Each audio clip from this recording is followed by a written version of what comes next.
Praise the Lord. जय मसीह की। प्रभु यीशु मसीह के मधुर मीठे नाम में आप सभी को शालोम। जय मसीह की। एक बार फिर मैं इस पेज पर आने के लिए प्रभु ने मुझे मौका अवसर दिया, इसके लिए धन्यवाद। और मैं मेरे भाई, मेरे दोस्त ब्रदर सैमुअल जी को मैं दिल से धन्यवाद देता हूं, जिन्होंने मुझे एक बार फिर अपने पेज पर आने के लिए एक मौका मुझे दिया।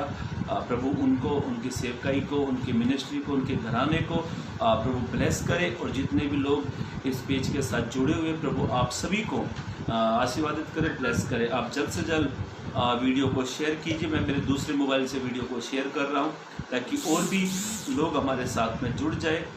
और मेरे भाइयों, मेरी बहनों, सबसे अच्छी सेवा है ये सेवा भी बहुत अच्छी है। हम अपने साथ और भी लोगों को जोड़ लेते हैं, तो आप जल्द से जल्द अपने साथ लोगों को जोड़े। इस समय मैं मेरे दूसरे मोबाइल से वीडियो को शेयर कर रहा हूं, तो आप जल्द से जल्द जोड़े।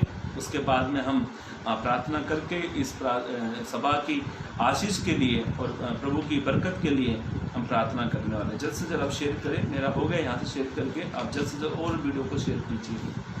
Thank you Lord Jesus, worship you Lord, hallelujah, hallelujah. स्तुति हो राजा, महिमा हो, प्रेज द लॉर्ड, हालेलुया। स्तुति हो। Thank you father. हाँ, चलिए अपनी आंखों को बंद करें। हम इस समय एक प्रार्थना कर हम प्रभु से अगुवाई मांगे, क्योंकि बाइबल ऐसा कहती है बगैर अगुवाई हम कुछ भी नहीं कर सकते। मूसा कहता है, हे परमेश्वर, यदि तू मुझे अगुवाई ना करे तो हम आगे को चल नहीं सकते हैं। तो ये बात सच है मेरे भाइयों, मेरी बहनों। हर दिन जब हमें प्रभु अगुवाई करता है तभी हम आगे को चल सकते हैं। तो इस समय क्यों ना हम प्रार्थना करें और प्रभु से अगुवाई मांगे। पूरे इस लाइव मीटिंग का जितने लोग जुड़े उनके लिए और आज के वचन के लिए और हर काम के लिए हम प्रभु से अगुवाई मांगे, क्योंकि परमेश्वर अनुग्रहकारी है, वो अगुवाई करता है, वो हमारी सहायता करता है। आइए अपनी आंखों को बंद करें और एक छोटी सी प्रार्थना करके हम इस लाइव सेशन को आगे को बढ़ाएं। मेरे जीवित महान परमेश्वर पिता, एक बार फिर मैं तेरे सम्मुख में आता हूँ प्रभु। तो कहता है, क्या ही धन्य है वे लोग जिनको तू चुनकर अपने सम्मुख में लेकर आता। प्रभु तेरा वचन कहता है यूहन्ना रचित सुसमाचार की किताब में पिता 15 अध्याय के 16 पद में, तुमने मुझे नहीं चुना पर मैंने तुम्हें चुन लिया। प्रभु सच में पिता, 135 करोड़ की आबादी प्रभु आपने हमें इसलिए चुना ताकि हम तेरी महिमा करें, तेरी स्तुति करें, तेरी प्रशंसा करें। प्रभु इस समय मैं प्रार्थना करता हूँ प्रभु, आप अपने बेटों को, बेटियों को, हर एक जन को प्रभु आप ब्लेस करें, आप हमारी सहायता करें, अगुवाई करें और हम मिलकर तेरी स्तुति करते, तेरी बड़ाई करते। प्रभु जी आप हमारा दावा लेते हैं, आप हमें गाइड्स करते प्रभु, आप हमें चलाते बढ़ाते, उसके लिए धन्यवाद। प्रार्थना यीशु के नाम से मांगते हैं, आमीन। आइए गीत को गाकर हम प्रभु के लिए एक स्तुति का एक गीत गाते हैं ताकि प्रभु की महिमा हम कर सकें। Thank you Lord Jesus.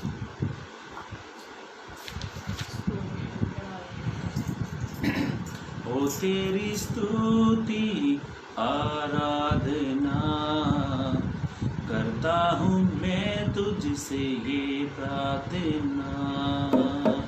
ओ तेरी स्तुति आराधना करता हूँ मैं तुझसे ये प्रार्थना। महिमा से तेरी कोई जगह को चाहे तू यहाँ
में तुझसा नहीं कोई, तुझको जो कोई प्रभु नहीं नहीं, उठते बैठे बस तेरे सामने, तू है मेरा प्रभु, तू मेरा पिता।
सच में मेरे खुदा, तेरे जैसा ना कोई है, ना कोई था, ना कोई रहेगा खुदा, क्योंकि तू कहता है खुदा, तेरा वचन कहता है यीशु मसीह आज और कल और युगानुग वो एक सा खुदा जो कभी नहीं बदलता। मेरे खुदावन सच में हम तेरे नाम की स्तुति करते, तेरे नाम को ऊंचा उठाते हैं, तेरे नाम की प्रशंसा करते खुदावन।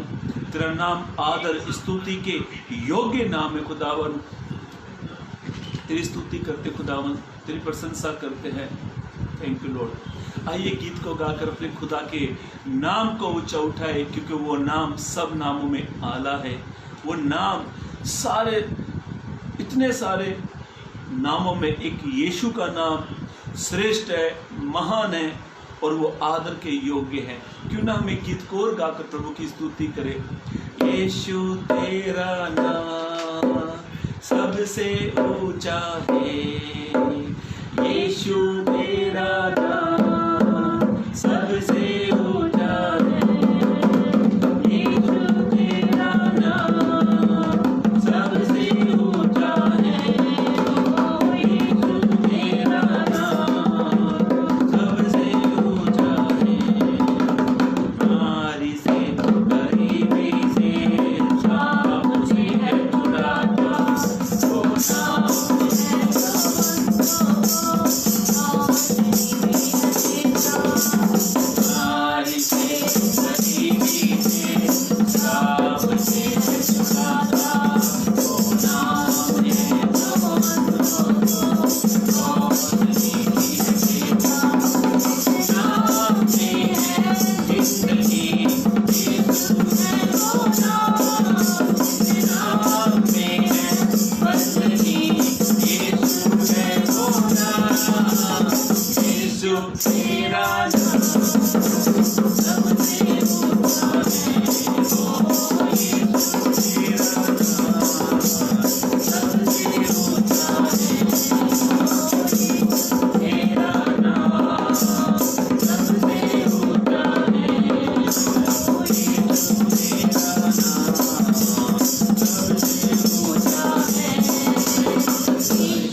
ने हमें बचाया है शैतान के जाल से। यीशु ने हमें छुड़ाया है शैतान के जाल से। यीशु ने हमें बचाया है शैतान के जाल से। तो गाओ हालेलुया, तो गाओ हालेलुया, तो गाओ हालेलुया, तो गाओ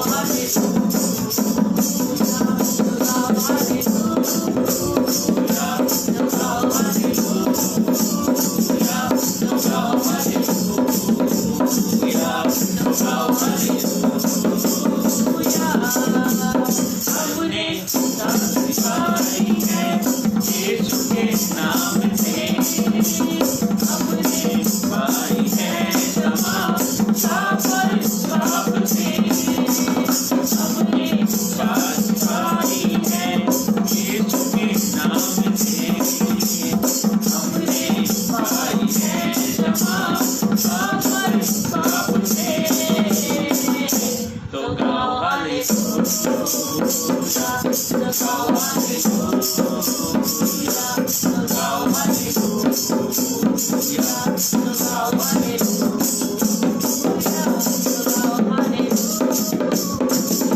तो गाओ हालेलुया, तो गाओ हालेलुया, तो गाओ हालेलुया। यीशु ने हमें छुड़ाया है शैतान के जाल से। यीशु ने हमें बचाया है पापों के जाल से। यीशु ने हमें छुड़ाया है शैतान के जाल से। यीशु ने हमें बचाया है पापों के जाल से। तो गाओ हालेलुया, तो गाओ हालेलुया, तो गाओ हालेलुया, तो गाओ हालेलुया, तो गाओ हालेलुया, तो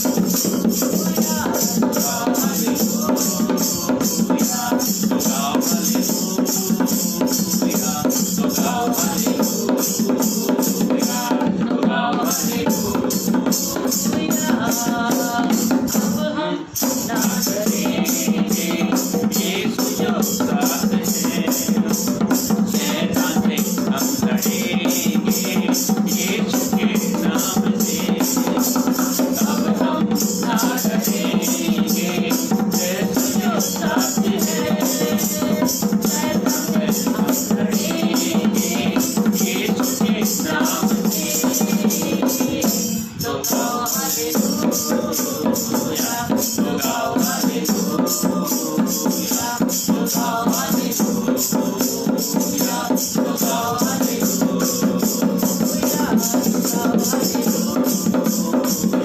गाओ हालेलुया, तो गाओ हालेलुया, तो गाओ हालेलुया, तो गाओ हालेलुया, तो गाओ हालेलुया, तो गाओ हालेलुया, तो गाओ हालेलुया। सच में मेरे खुदावन, जब तू हमारे साथ में प्रभु, तो हमारे विरोधी कौन हो सकता प्रभु। भजन संहिता 118 के तूने वचन में कहा प्रभु, यहोवा हमारी ओर है प्रभु, तो हमारा विरोधी कौन हो सकता प्रभु। सच में पिता, तू हमारे साथ है पिता, तू हमारी ढाल है प्रभु, तू हमारा ऊंचा गढ़ है प्रभु। मैं दिल से धन्यवाद देता हूँ प्रभु। आपने प्रभु इस आराधना को, इस स्तुति को प्रभु आपने ग्रहण किया प्रभु। प्रभु इस स्तुति के बलिदान से केवल तुझे महिमा मिली प्रभु। हम तुझे आदर देते हैं क्योंकि तू सुर को नहीं देखता प्रभु, तू मन को देखता प्रभु। मैं तेरा दिल से धन्यवाद देता हूँ प्रभु। इस समय तेरे वचन पर तू अपनी आशीष को उड़ेले प्रभु। जो हम पिछले हफ्तों से तेरे वचन को हम लोग मनन करें प्रभु, तमाम लोग हमारे साथ जुड़े प्रभु, आप उन्हें आशीर्वादित करें। और मैं दिल से धन्यवाद देता हूँ कि आपने यहाँ तक सहायता करी है और आगे तक आप हमारी अगुवाई करते प्रभु, इसके लिए धन्यवाद। तूने प्रार्थना को सुना प्रभु, धन्यवाद। प्रार्थना प्रभु यीशु के नाम से मांगते हैं, आमीन आमीन। आप सभी से रिक्वेस्ट है, आप जल्द और भी लोगों को अपने साथ में जोड़े। और मैं अक्सर एक बात कहता हूँ, प्रभु का राज्य सीमित नहीं रहना चाहिए। प्रभु का राज्य क्या नहीं रहना चाहिए? सीमित नहीं रहना चाहिए। प्रभु का राज्य बढ़ता रहना चाहिए। तो आप और भी लोगों को अपने साथ में जोड़े। और हम आज जो जिस वचन पर हम लोग मनन करने वाले हैं, और हमने पिछले दिनों में देखा, पिछले दिनों में हमने उपवास के बारे में हम लोग इन दिनों में लगातार हम मनन कर रहे हैं, अध्ययन कर रहे हैं। और मैं दिल से धन्यवाद देता हूँ। मेरे एक रिलेशन में एक ब्रदर है, भाई है, वो भी जुड़े हमारे साथ में। आपका भी प्रभु यीशु मसीह के नाम में स्वागत है। प्रभु आपको आशीर्वादित करे। और आप और भी लोगों को अपने साथ में जोड़ लीजिए। अपने व्हाट्सएप ग्रुप, फेसबुक ग्रुप, जितने भी आपके ग्रुप है व्हाट्सएप फेसबुक ग्रुप में, आप वीडियो को शेयर करें, ताकि मैं चाहता हूँ कि प्रभु का वचन सभी तक पहुँचे। तो मैंने मेरे दूसरे मोबाइल से वीडियो को शेयर किया, तो आप भी कीजिए। और हमने पिछले दिनों में शायद 14 तारीख थी, शायद 14 तारीख थी, और हमने 14 तारीख को हमने मनन किया था प्रभु के वचन से। ये बाइबल रीडिंग नहीं है, ये बाइबल अध्ययन नहीं है। हम एक विषय पर लगातार हम लोग बात कर रहे हैं। आप ये ना सोचें कि हम लोग बाइबल रीडिंग कर रहे हैं या बाइबल स्टडी वगैरह कर रहे हैं, वो हम लोग नहीं कर रहे हैं। हम एक विषय को लेकर चल रहे हैं जो एक मसीह जीवन से रिलेशन में है, और उस विषय का नाम है उपवास, फास्टिंग। हम उसके बारे में मनन कर रहे हैं। और पिछले सैटरडे 40, हाँ याद है, 14 तारीख को, 14 मार्च को हमने मनन किया था। ब्रदर ने बोला था आप कंटिन्यू करें, तो मैं बोला बीच में और भी मीटिंग्स होती है, तो हम 14 दिन के बाद, मतलब महीने में 2 बार हम इस वचन पर हम लोग विषय पर बात करेंगे। तो पिछले दिनों में हमने पवित्र कलाम से देखा था कि उपवास क्यों करना चाहिए, और उसके कई कारण हमने बाइबल से देखे। और मैं विश्वास करता हूँ कुछ लोग आशीषित हुए होंगे।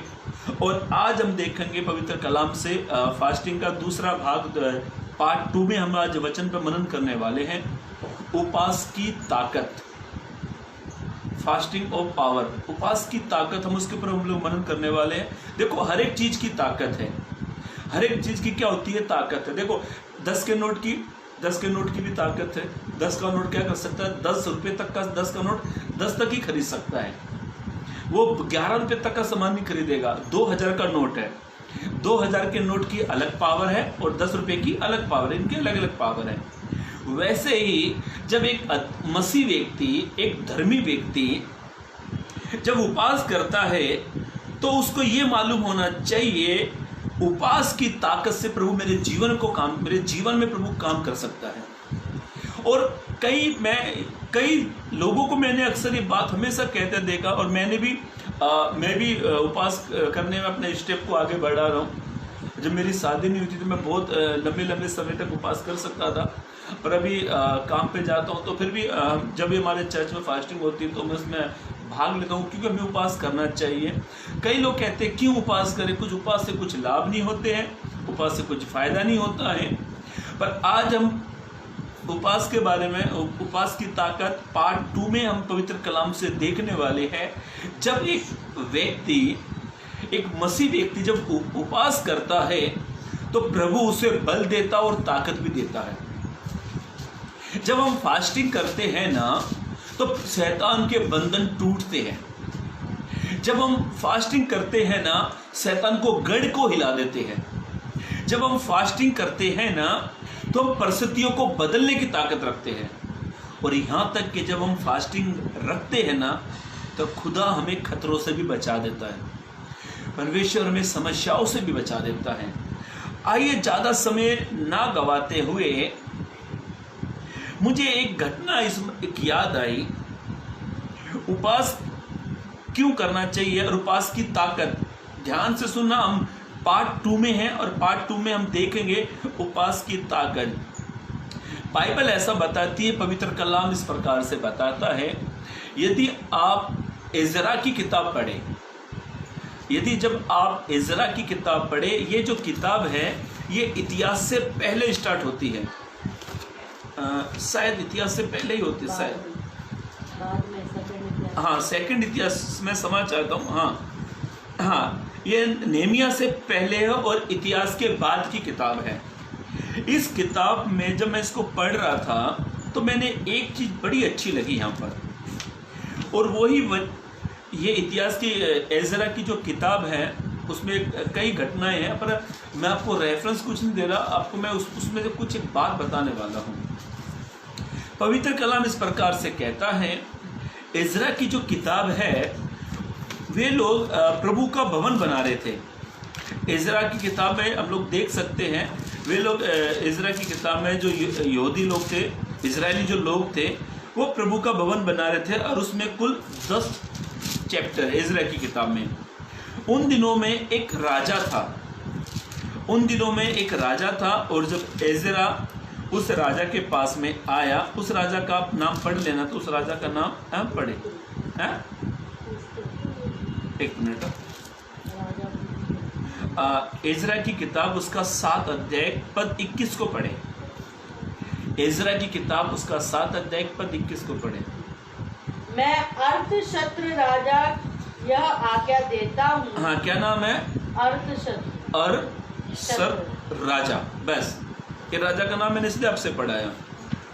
इस घटना में है ना, ऐसा होता था, बाइबल के जानकार, बाइबल के बुद्धिजीवी, पवित्र कलाम को जो अच्छे से मनन करते हैं, उनको जो इतिहास है, एज़रा की जो किताब में एक खास घटना घटी, एक खास मुझे उसमें एक चीज मनन अच्छी मुझे लगी। उसका 8 अध्याय का 21 का हेडलाइंस पढ़ लो। एज़रा की किताब उसका 8 अध्याय 21 जो पद है उसकी हेडलाइंस को पढ़ लें। हाँ, उपवास और प्रार्थना में एज़रा द्वारा अगुवाई करना। ध्यान से सुना, कितना अच्छा टाइटल लिखा हुआ है, उपवास और प्रार्थना में एज़रा द्वारा अगुवाई करना। एज़रा जो एक याजक था, जो प्रभु का भवन बनाने के लिए, मैं यहाँ से स्टार्ट कर रहा हूँ, ध्यान से सुनना। प्रभु का भवन बनाने के लिए वो राजा के पास आया, और राजा से उसने बहुत सारा सोना चांदी ये सब लिया प्रभु का भवन बनाने के लिए। और एज़रा यरूशलेम से निकला और उसके राजा के पास में आया। जब राजा से एज़रा मिला, उसने राजा से जो सोना चांदी जो होता वो सब उसने लिया मंदिर बनाने के लिए। जब एज़रा यरूशलेम से जब निकला, तो बाइबल के जानकार इस प्रकार से कहते, उन दिनों में, दूसरी तरीके से कहे तो लुटेरे, जो मार्ग में लोगों को लूट लेते थे, जो मार्ग में क्या करते थे, लोगों को लूट लेते थे और उनको मार डालते थे। एज़रा ने जब राजा से सोना चांदी लिया, जब एज़रा राजा से सोना चांदी लेकर, एज़रा याजक जब वहां से लेकर दोबारा यरूशलेम की ओर लौटने लगा, ध्यान से सुनना, दोबारा यरूशलेम की ओर वो लौटने लगा। कहने का अर्थ वो यरूशलेम में राजा से सोना चांदी लेकर यरूशलेम में जाने लगा।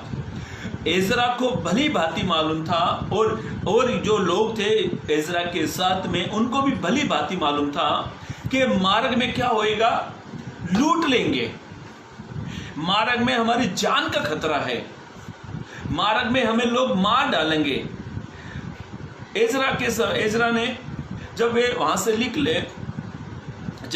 निकले, तो कुछ लोग एज़रा से कहने लगे, हमने राजा से धन संपत्ति लिया, पर हमको राजा से क्या मांगनी चाहिए थी, सहायता मांगनी चाहिए थी। वे सहायता क्यों मांग रहे थे मालूम है?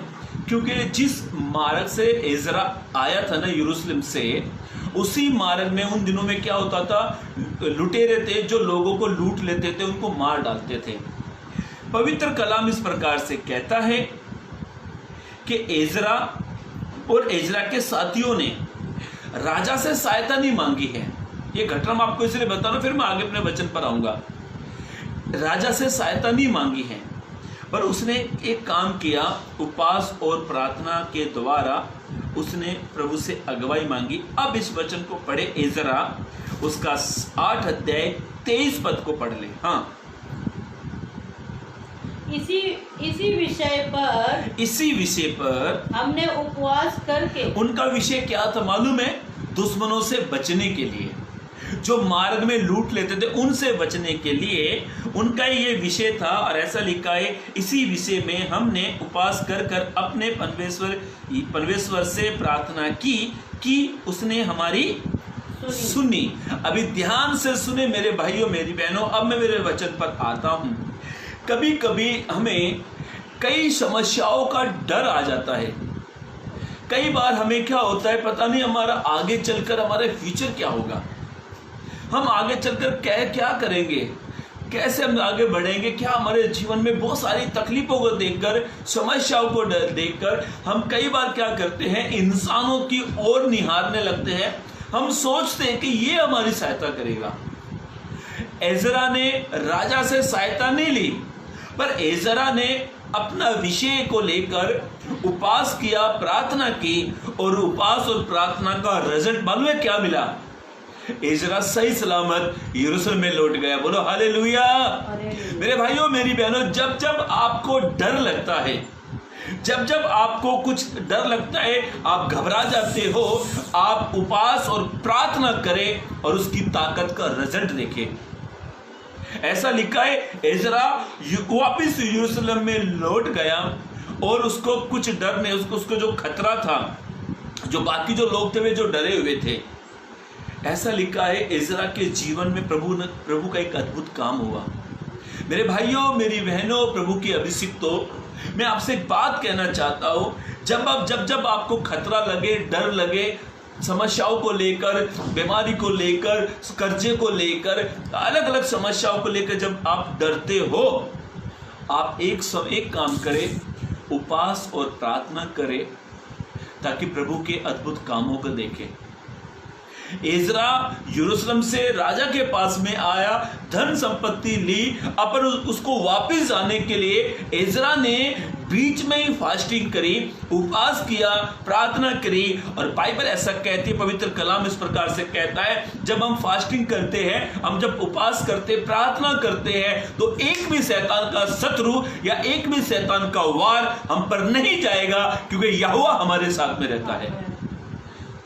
एक वचन पर ऐसा लिखा है, यशायाह 54 17 पद में ऐसा लिखा है, तेरे शत्रु का निशाना क्या होगा? पढ़ ले वचन को, यशायाह 54 उसका 17 पद को पढ़ ले।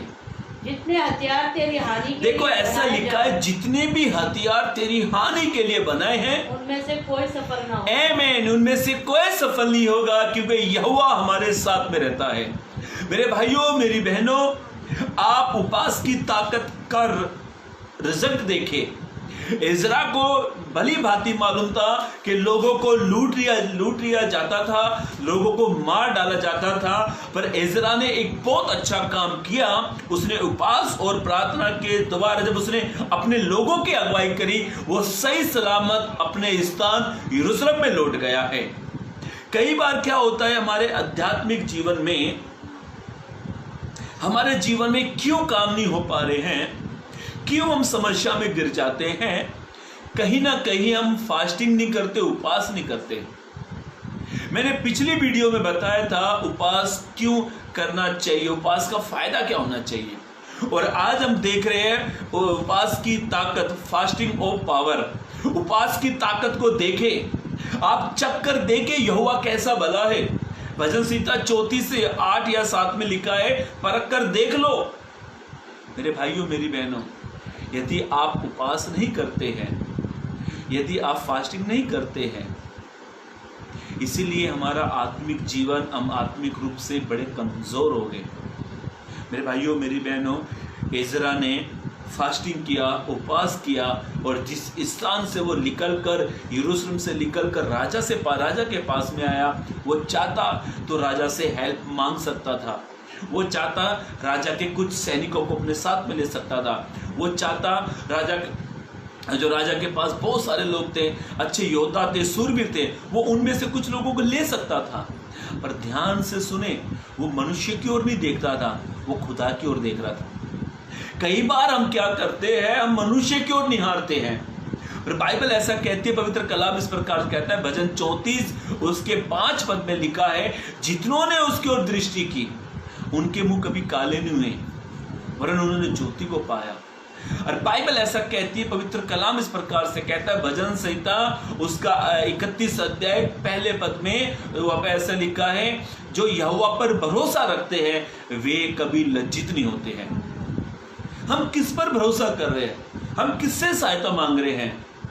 मेरे पास बहुत सारे उदाहरण आपको फास्टिंग उपवास की ताकत के बारे में उदाहरण बहुत सारे मेरे पास देने के लिए। पर पहली बात हम सीख रहे हैं, आप चाहते हैं कि प्रभु आपके जीवन में एक बड़ा काम करे, कि आप चाहते हैं कि प्रभु आपको खतरों से बाहर निकाल ले, आप चाहते हैं कि प्रभु आपको गरीबी से बाहर निकाले, आप चाहते हैं कि प्रभु आपको बीमारी से बाहर निकाले, आप चाहते हैं कि प्रभु आपकी परिस्थिति को बदले, आप चाहते हैं कि शैतान का एक भी बार मुझ पर ना हो, तो मेरे भाइयों मेरी बहनों, आप फास्टिंग प्रेयर करें, उपवास के साथ प्रार्थना करें और प्रभु का अद्भुत काम देखें। पहली बात ध्यान से सुने, इज़रा ने अपने लोगों को लेकर उपवास किया और प्रार्थना करी और वो सही सलामत यरूशलेम में लौट गया। कई बार हमारे जीवन में इसलिए समस्या आती है, इसलिए प्रॉब्लम आते हैं, और कई सारे मसीह भाई उपवास नहीं करते। मैं किसी पे इल्ज़ाम नहीं लगा रहा हूँ, मैं किसी पर ब्लेम नहीं ठोक रहा हूँ, और ना ही मैं किसी को टारगेट बना रहा हूँ। बाइबल साफ साफ कहती है, पुराने नियम से लेकर नए नियम तक कई लोगों ने फास्टिंग करी और उन्होंने उपवास के जरिए प्रभु के बड़े बड़े काम देखे। आज हमारे जीवन में क्यों प्रभु के बड़े बड़े काम नहीं होते हैं? कहीं ना कहीं हम उपवास नहीं कर पाते हैं, कहीं ना कहीं हम प्रभु की ओर से गाइड्स नहीं मांगते, प्रभु से अगुवाई नहीं मांगते हैं। पर इज़रा ने प्रभु से अगुवाई मांगी, फास्टिंग किया, प्रार्थना करी और प्रभु ने उसकी सुनी और वो सही सलामत यरूशलेम में लौट गया। आज हमारी प्रार्थनाओं का उत्तर क्यों नहीं आता है? हम उपवास में बड़े कमजोर हैं। पहली बात, उपवास की ताकत, हमने देखी उपवास की ताकत, और इज़रा के जीवन में प्रभु ने एक काम किया। आइए दूसरी बात की ओर चले, आइए मेरे साथ निकाले मरकुस रचित सुसमाचार, मरकुस रचित सुसमाचार उसका दूसरा अध्याय, हाँ दूसरा अध्याय 19 पद को पढ़े। यीशु ने उनसे कहा, जब तक दूल्हा, क्या पढ़ रहे? मरकुस रचित सुसमाचार दूसरा अध्याय 19 पद। हाँ पढ़े, हाँ पढ़ो। हाँ यीशु ने उनसे कहा, हाँ यीशु ने उनसे कहा, जब तक दूल्हा बारातियों के साथ रहता है, हाँ क्या वे उपवास कर सकते हैं? हाँ अतः जब तक दूल्हा उनके साथ है, हाँ, तब तक वे उपवास नहीं कर सकते। हाँ, परंतु वे दिन आएंगे, हाँ, जब दूल्हा उनसे अलग किया जाएगा, हाँ, उस समय वे उपवास करेंगे। ये चीज का मालूम है क्या? यीशु मसीह अपने बारे में बता रहे हैं। कई बार होता है ना, दूल्हे के साथ जब बाराती जाते हैं, उसके दोस्त जाते हैं, उनको खाना पीना मिलता है ना, बारात में मिलता है। आपको मिला होगा, मुझे तो मालूम नहीं, पर मुझे कई बार मिला है। जब मैं प्रभु में नहीं था तो मेरे दोस्तों के किसी साथ में साथ में जाता, सभी को मिलता है। जब दूल्हा उनसे अलग हो जाता है, फिर दोबारा खाना मिलता है? नहीं मिलता है। यीशु मसीह अपने बारे में कह रहा है, क्योंकि बाइबल कहती है यीशु मसीह कौन है? हमारा दूल्हा है। यीशु मसीह ने कहा, जब तक दूल्हा बारातियों के साथ में रहता है ना, उनको भोजन मिलता है, खाना मिलता है। जब दूल्हा नहीं रहेगा तो उनको भोजन मिलता है? नहीं मिलता है। इसका कहने का अर्थ ये, यीशु मसीह अपने बारे में बता रहे थे। यीशु मसीह अपने बारे में कह रहे थे। 20 पद को पढ़े। परंतु वे दिन आएंगे, यीशु ने कहा, परंतु वो दिन आएगा जब दूल्हा उनसे अलग किया जाएगा, जब दूल्हा उनसे अलग किया जाएगा, उस समय वे उपवास करेंगे। उस समय वे उपवास करना सीखेंगे। ये मालूम है किसके बारे में? ये यूहन्ना के चेले। यूहन्ना के चेले का भी उदाहरण ये पे है। यूहन्ना के चेले उपवास करते थे, उसका 18 पद आप इसको पूरे चैप्टर को पढ़ लेना। यूहन्ना के चेले उपवास करते थे और यीशु के चेलों की बारी आई, तब यीशु अपने बारे में बता रहे हैं। यीशु ने कहा जब तक वो मैं उनके साथ में मैं जब उनसे अलग हो जाऊंगा तब वे उपवास करना सीख जाएंगे। समझे मेरी बात? अभी ध्यान से सुने, यीशु मसीह उनको इसलिए कहते हैं क्योंकि यीशु मसीह ने कहा जब दूल्हा उनसे अलग हो जाएगा वे उपवास करना सीख जाएंगे, और जब वो उपवास करेंगे तो वो अपना रिश्ता मुझसे बना लेंगे। मेरे भाइयों मेरी बहनों, दूसरी बात, उपवास क्या करता है? हमारा खुदा के साथ रिलेशन बनाता है, रिश्ता बनाता है। एक प्रभु के दास उन्होंने एक सेवकाई चालू करी और वो सेवकाई में कुछ रिजल्ट नहीं मिल रहा था उनको। कई बार क्या होता ना, हम कई सारे काम करते हैं, उसमें कुछ अच्छा रिजल्ट नहीं मिलता। अच्छा काम, बिजनेस चालू किया, उसमें कोई रिजल्ट नहीं मिला। घर मकान, जो भी हम कुछ काम करते हैं, बिजनेस करते हैं या काम करते हैं, उसमें एक कुछ अच्छा रिजल्ट नहीं मिलता। कई बार कई सेवकों की सेवकाई में कुछ अच्छा रिजल्ट नहीं मिलता। वो सेवकाई तो कर रहे हैं, सेवकाई करना, प्रभु की सेवा करना, इसमें कोई बुरी बात नहीं है, पर कई बार क्या होता है, सेवकाई में भी कुछ लोगों को अच्छा रिजल्ट नहीं मिलता। एक प्रभु के दास है जिनके बारे में आपको मैं उनकी टेस्टिमनी बताना चाहता हूं। उनका नाम, एक मिनट, उनका नाम है प्रोपेट बुसेरी करके एक प्रभु के दास थे। समाचार तो थे ऐसे, बट यूज कर रहे थे, वो है कि नहीं प्रभु मुझे मालूम नहीं, पर प्रोपेट बुसेरी करके एक प्रभु के दास थे। ये बड़े अभिषिक्त दास, बड़े प्रसिद्ध हुए। प्रोपेट बुसेरी करके इनका नाम था। इन्होंने सेवकाई चालू की। प्रोपेट बुसेरी जी ने सेवकाई चालू की, और जब इन्होंने सेवकाई चालू की तो सेवकाई में चर्च में 4 या 5 लोग आते थे। ये सत्य घटना है। आप गूगल पर, यूट्यूब पर जाए और प्रोपेट बुसेरी करके आप टाइपिंग करें तो उसकी प्रभु के दास की एक टेस्टिमनी आपको सुनाई देगी। तो प्रभु के दास ने, प्रोपेट बुसेरी जी ने क्या किया, जब सेवकाई बढ़ नहीं पा रही थी तो उन्होंने एक निर्णय लिया कि मैं सेवा बंद कर दूं, क्योंकि चर्च में 2 या 3 से ज़्यादा लोग आ ही नहीं रहे, ज़्यादा 4। इस गवाही को आप सुनना, मेरा दिल ऐसा कहता है ये गवाही से प्रभु आपको ब्लेस करेगा।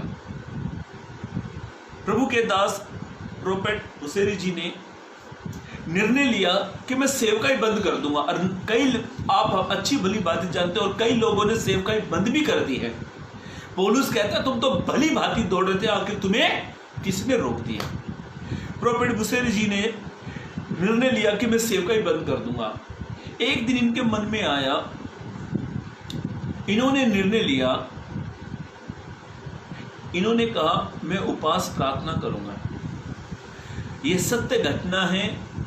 गूगल पर जाइए, यूट्यूब पर जाइए और प्रोपेट बुसेरी जी का आप नाम टाइपिंग कीजिए। अब तो मोबाइल बड़ा अच्छा टेक्नोलॉजी, मोबाइल के अंदर नाम नहीं होता है तो स्पीकर में आप बोल सकते हैं, वो अपने आप ही ओपन हो जाता है, पूरा डिटेल बाहर आ जाता है। स्मार्ट मोबाइल में बहुत सारे टेक्नोलॉजी बहुत अच्छी है इसके अंदर। ध्यान से सुने, जब मैं इस गवाही को सुन रहा था, मैंने यूट्यूब पे सुना और गूगल पे भी देखा, मेरा दिल बड़ा अच्छा खुशी से भरा। मालूम है ये रो रहे थे, प्रोपेट बुसेरी जी रो रहे थे। एक आप प्रभु, आप मेरी सेवकाई नहीं बढ़ पा रही है, मैं सेवकाई बंद कर दूं, उससे अच्छा तो इन्होंने इनके मन में आया क्यों ना उपवास प्रार्थना करी जाए। मालूम है इनकी चर्च में, इनकी सेवा में 4 से 5 से ज़्यादा लोग नहीं आते थे। 4 से 5 से ज़्यादा लोग नहीं आते थे। और जब इन्होंने उपवास प्रार्थना चालू किया, मालूम है कितने महीने, कितने दिन? 3 महीने 90 दिन, 3 मंथ और 90 दिन, 3 महीने 90 दिन इन्होंने क्या किया मालूम है? प्रभु के साथ रिलेशन मजबूत अच्छा किया, उपवास प्रार्थना करी, रिश्ता बनाया, और बहुत इन्होंने प्रार्थना करी। प्रोपेट बुसेरी जी ने 3 महीने लगातार इन्होंने उपवास किया, 90 दिन तक। 3 महीने होते हैं 90 दिन के। 3 महीने इन्होंने उपवास प्रार्थना किया और मालूम है उपवास की ताकत इन्होंने जब देखी, जहाँ पर ये चर्च चला रहे थे वहाँ पर 3 से ज़्यादा लोग नहीं आते थे, पर बाइबल प्रोफेट बशीर सिंह की जब मैं गवाही को सुन रहा था, पढ़ रहा था, मालूम है जहाँ पर 3 से या 4 से ज़्यादा लोग नहीं आते थे वहाँ पर 80-85 हज़ार लोग आने लगे। बोलो हालेलुया।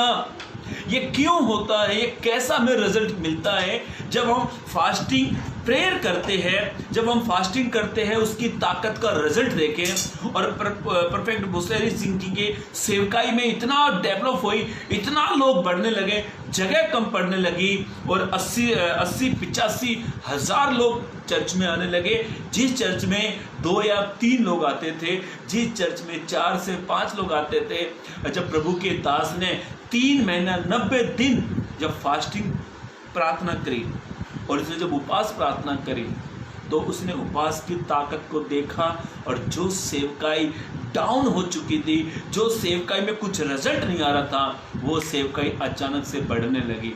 मेरे भाइयों मेरी बहनों, आप आत्मिक जीवन में नहीं बढ़ पा रहे हो, आपकी सेवकाई नहीं बढ़ पा रही है, आपकी कलेशिया नहीं बढ़ पा रही है, आप आत्मिक जीवन में आगे नहीं बढ़ पा रहे हो, तो आप एक काम करें, उपवास और प्रार्थना करें और प्रभु के अद्भुत कामों को देखें। उपवास प्रार्थना क्या करती है? हमारे जीवन में अद्भुत काम करती है। और प्रोफेट बशीर जी की सेवकाई इतनी रफ्तार में बढ़ने लगी, तो आपकी सेवकाई को बढ़ाए। और कई लोगों की सेवकाई ना बढ़ने के कारण उन्होंने चर्च को बंद कर दिया, चर्च में ताला मार दिया, और कई लोग तो चर्च को बेच देते, खत्म कर देते, भाई आगे कुछ हो नहीं पा रहा है। ये उनके विचार है, कुछ नहीं हो पा रहा। आप फास्टिंग भी करो, उपवास करो और प्रभु के काम। मेरा वाईफाई बंद हो गया है, तो अभी मैंने मोबाइल का डेटा ऑन कराया। जल्द से जल्द हम आगे बढ़ रहे हैं। ध्यान से सुने, जब हम प्रभु के साथ एक रिलेशन अच्छा बनाते हैं, प्रभु के दास ने प्रभु के साथ 90 दिन तक एक अच्छा रिश्ता बनाया, फास्टिंग करी, उपवास किया और प्रभु की ओर से उसने उन्नति को देखा। यदि आप चाहते हैं कि मेरा परिवार, मेरा काम धंधा, बिजनेस आत्मिक रूप से कलेशिया बढ़नी चाहिए, सारे काम मुझे होने चाहिए, इसके लिए आपको एक काम करना बड़ा ज़रूरी है, और वो ये है, आप फास्टिंग प्रेयर करें और प्रभु के उपवास करें और प्रभु की अद्भुत कामों को देखें। तीसरी बात की ओर चलते हैं। एक वचन मैं रेफरेंस दे देता हूँ, आप पढ़ लेना। प्रेरितों के काम उसका 13 अध्याय 2-3 पद आप पढ़ लेना। जब पौलुस को प्रभु ने सेवकाई के लिए नियुक्त किया, तो पौलुस को जो बुलाया गया, तो बाइबल ऐसा कहती है पौलुस ने भी फास्टिंग करी, उसने भी फास्टिंग करी। आप पढ़ लीजिए प्रेरितों के काम 13 अध्याय, जल्द से जल्द निकाले, 13 अध्याय का 1 और 2 पद पढ़ लीजिए।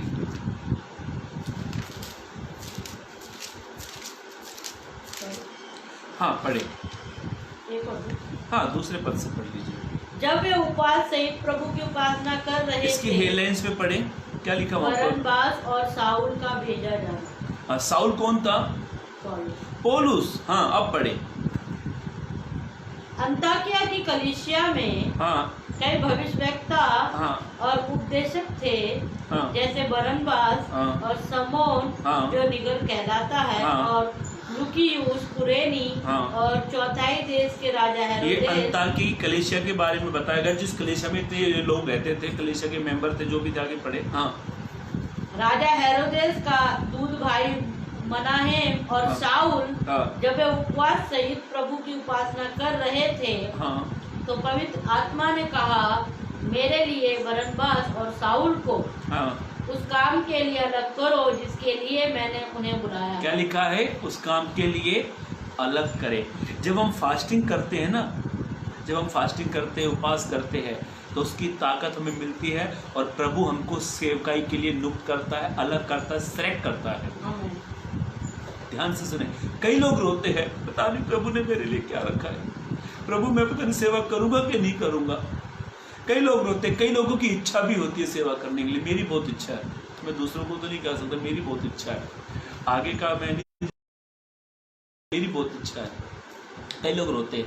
यदि आप सेवकाई के लिए भूखे और प्यासे हैं, यीशु ने कहा यदि तुम भूखे और प्यासे हो तुम्हें तृप्त किया जाएगा। मेरे भाइयों मेरी बहनों, आप सेवकाई के लिए भूखे हैं, आप सेवकाई करना चाहते हैं, कोई आपको सेवकाई के लिए चुनता नहीं है, सिलेक्ट नहीं करता है, आपका मन है आगे बढ़ने का, आपका मन है प्रभु का काम करने का, पर कई लोग हमें सेवकाई के लिए रोक देते हैं। और ध्यान से सुने, एक बात आपको मैं समझ चाहता हूँ, नेटवर्क का प्रॉब्लम हो रहा है, ध्यान से सुने। कई लोग जो सेवकाई में आगे बढ़ना चाहते हैं उनको खींचते हैं। पर मैं आपसे एक बात कहता हूं, जब प्रभु का हाथ आपको सेवकाई के लिए बढ़ाएगा तो हाथ खींचने वालों के छोटे पड़ जाएंगे।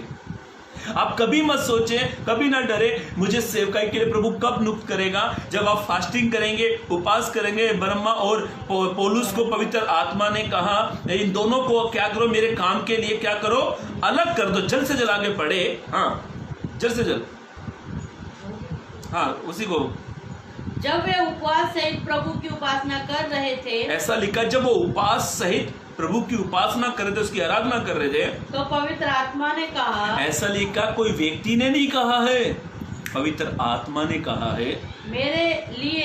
ऐसा लिखा, पवित्र आत्मा कहती है मेरे लिए बरब्बा और साउल को उस काम के लिए अलग करो, उस काम के लिए अलग करो जिसके लिए मैंने बुलाया है। आमेन, मैंने बुलाया है। आगे बढ़े। तब उन्होंने उपवास और प्रार्थना करके उपवास और प्रार्थना करके और उन पर हाथ रखकर उन्हें विदा कर, और उन पर हाथ रखकर उन्होंने विदा करे। किन लोगों ने? जिस अंता के कलीसिया में जो भविष्यवक्ता ये लोग थे, उन्होंने उनको क्या किया, अलग कर दिया।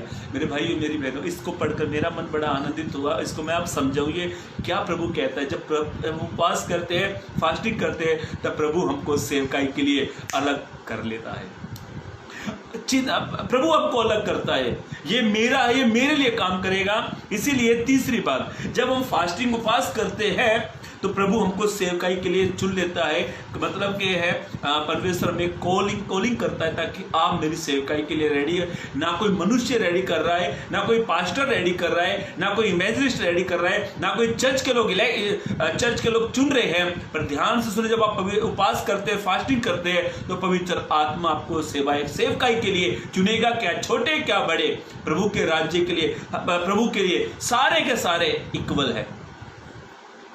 आज चर्च पता क्या होता है, पढ़े लिखे को चुना जाता है, बड़े लोगों को चुना जाता है, जो थोड़ा नॉलेज है, जिसको बोलने का अच्छा टैलेंट है, जो अच्छे से संदेश दे सकता है, जिसके पास थोड़ी सी डिग्रियां है, जिसको अच्छा अनुभव है। और जिस व्यक्ति के पास अनुभव है वो कुछ काम का नहीं है उनकी नज़र में, मतलब वो मिडिल क्लास से आया है, इसको वो कुछ काम का नहीं है। हम हाई क्लास के लोगों को आगे रखते प्रभु के काम के लिए। ये मनुष्य के विचार है। मैं किसी को ब्लेम नहीं कर रहा हूँ, मैं किसी को टारगेट नहीं बना रहा हूँ। यहाँ पे साफ लिखा है, पवित्र आत्मा ने कहा पौलुस और इन दोनों को क्या करो, लोग उनसे अलग करो और उनको सेवकाई के लिए बुलाया गया।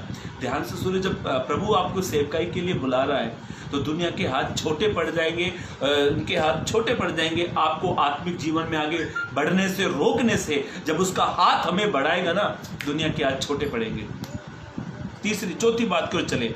अब तीसरी बात, जब हम उपवास प्रार्थना करते हैं, उसकी ताकत का रिजल्ट हमें क्या मिलता है कि पवित्र आत्मा उपवास के जरिए परमेश्वर को क्या करता है, सेवकाई के लिए अलग कर देता है। चौथी बात को पढ़कर हम समाप्त करेंगे, जल्द से जल्द निकाले। मत्ती रचित सुसमाचार उसका 17 अध्याय 21 पद को पढ़ ले। मत्ती रचित सुसमाचार उसका 17 अध्याय 21 पद को पढ़े। हाँ 21 पद। पर यह जाति बिना प्रार्थना और उपवास के नहीं निकलती। बाइबल ऐसा कहती है, पवित्र कलाम इस प्रकार से कहता है। उसके 14 के 17 के हेलेंस पे ऐसा लिखा, यीशु का रूप मंत्र। यीशु मसीह पहाड़ पर थे, पतरस था, याकूब था, यूहन्ना था, बाकी 9 चेले नीचे थे और ये ऊपर थे पहाड़ पर। एक व्यक्ति वहाँ पर आता है जिसके बेटे को मिर्गी आने की दुष्ट आत्मा ने पकड़ कर रखा हुआ था, और वो यीशु के चेलों के पास में आता है। चेले उसको ठीक नहीं कर पाते हैं। उसके बाद जब यीशु नीचे उतर कर आते हैं, तब यीशु मसीह अपने चेलों को थोड़ा डांटते फटकारते हैं।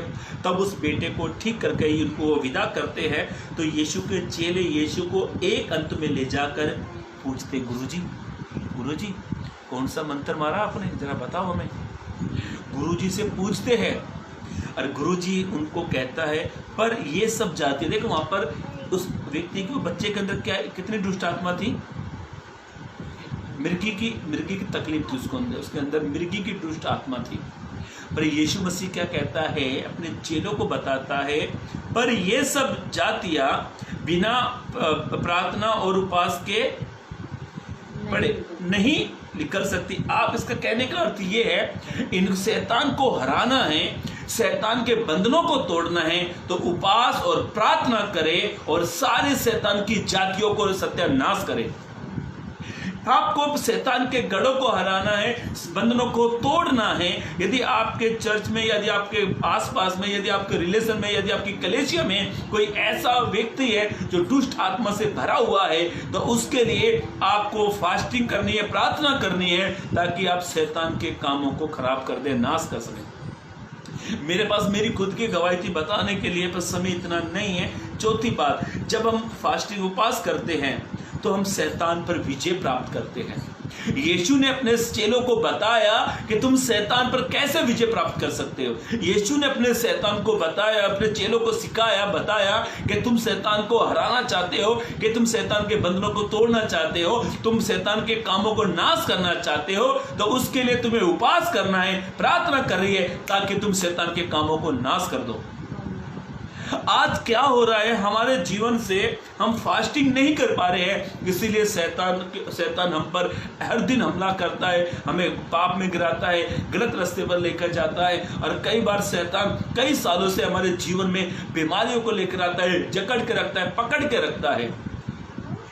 मालूम है इसकी हेडलाइंस पे आगे क्या लिखा है, ये बच्चा कब से दुखी था मालूम है?